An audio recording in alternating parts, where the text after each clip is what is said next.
মুসা আলাইহিস সালাম আল্লাহকে জিজ্ঞেস করলেন, ইয়া রাব্বি আয়াগলিবুকান নাওমু, আল্লাহ আপনার কি ঘুমে ধরে না?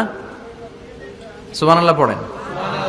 আয়াগলিবুকান নাওমু, আপনার কি ঘুমে ধরে না? আপনার উপর কি ঘুম বিজয় লাভ করে না?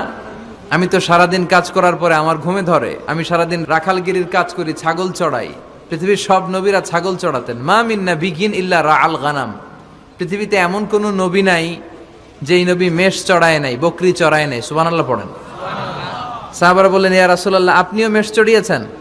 বিষ্ণু বললেন, হ্যাঁ আমিও মেষ চড়িয়েছি। আমি তো অল্প কিছু টাকার বিনিময়ে মক্কাতে ছাগলগুলো চড়ায় দিতাম। সুবহানাল্লাহ পড়েন। তো মুসা আলাইহিস সালাম বললেন, আল্লাহ আয়াগলিবুকান নাওমু, আল্লাহ আপনার কি ঘুমে ধরে না?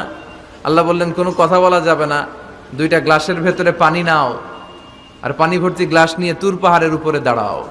সেদিন মুসা আলাইহিস সালাম দাঁড়ালেন। আল্লাহরে আবার জিজ্ঞেস করলেন, আল্লাহ আমি জিজ্ঞেস করলাম কি আর আপনি করতে বললেন কি? আল্লাহ বললেন, কথা বলো না, যা বলেছি তাই করো।